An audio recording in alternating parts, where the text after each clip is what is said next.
On vient de plonger dans le mois de juin et pourtant, votre piscine n'est toujours pas fonctionnelle. Il y a différentes raisons pour lesquelles vous êtes aux prises cette année avec l'ouverture tardive de votre piscine. Peut-être avez-vous tout simplement manqué de temps ou encore vous avez procédé à des travaux de rénovation autour ou encore dans la piscine. Alors non, vous ne pouviez pas l'ouvrir.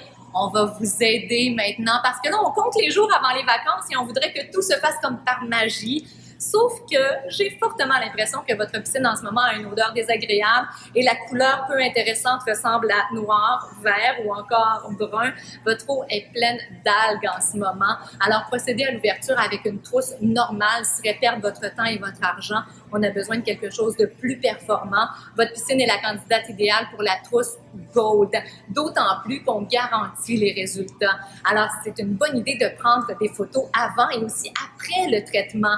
Un résultat normal avec la trousse Gold serait de passer à une eau complètement opaque, on ne voit pas le fond, et arriver à une eau soit claire et limpide ou encore légèrement brouillée et blanchâtre. Si les résultats ne sont pas escomptés, revenez nous voir en magasin avec les photos à l'appui et on vous donnera une autre trousse Gold pour prolonger et procéder à nouveau à un traitement d'ouverture de votre piscine. Elle est très simple à utiliser, il y a des règles de base. Par contre, avant d'ajouter les produits, on doit idéalement, si vous le pouvez, ce sera à l'aveugle, mais ramasser un peu de feuilles au fond de la piscine. La piscine doit être en marche, le système de filtration, et le pH doit être réglé à 7,2 ou moins. Une fois que tout ça est fait, on va pouvoir ajouter nos produits. L'activateur, en même temps que le traitement choc, s'enclore saupoudré dans l'eau de la piscine. Ici, on a un contenant avec 3 pastilles de chlore traitement choc, dépendamment de votre volume d'eau. On en met de 1 à 3 dans l'écumoire. Et le bâton clarifiant aussi dans l'écumoire pour justement permettre à votre système de filtration d'être plus efficace. Il va travailler très fort, alors après 24 heures, on va faire un bon lavage à contre-courant, un backwash ou encore si vous avez un système de filtration à cartouche, bien rincer la cartouche, idéalement même la faire tremper. Et mieux encore, si vous en avez une vieille, utilisez-la pour les procédures d'ouverture. Et si jamais, après un bon brassage justement de votre piscine, après avoir laissé les produits agir, l'eau est toujours un peu blanchâtre et brouillée, ce sont des particules en suspension. Alors lentement, le système de filtration va poursuivre, va faire son travail et votre eau deviendra parfaitement claire. Et vous pourrez en profiter, mais on veut pas juste une belle eau, on veut une piscine bien propre aussi. Et comme on est au mois de juin et la fête des pères s'en vient, j'ai la proposition parfaite pour que papa se repose pendant que la piscine se nettoie toute seule. Ça fait longtemps que vous pensez à un robot nettoyeur. Quelques petites règles de base pour votre magasinage de robots cette année.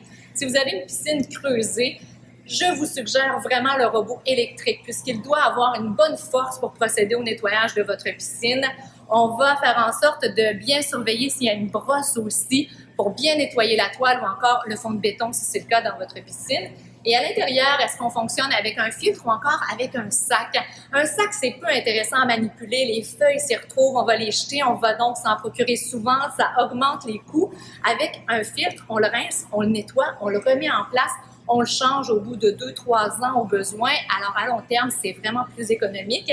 Et s'il y avait quelques feuilles dans votre piscine, vous les ramassez tout juste avant d'installer votre robot. On le branche dans une prise de courant standard tout simplement et il fait le travail. Si vous avez une piscine hors terre, vous pouvez, oui, utiliser un robot électrique, mais vous pouvez aussi vous permettre le robot à succion qui est moins dispendieux. Il se branche exactement comme l'aspirateur, mais vous n'avez pas besoin de le contrôler, il fera le travail tout seul.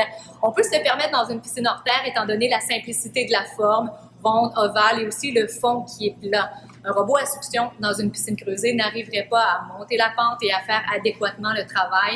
Donc, ça vous prend les bons outils pour être sûr que le résultat soit bien fait. Et là-dessus, on va souhaiter une bonne fête des pères à tous les papas et une bonne ouverture tardive de votre piscine pour en profiter. Les grandes chaleurs s'en viennent.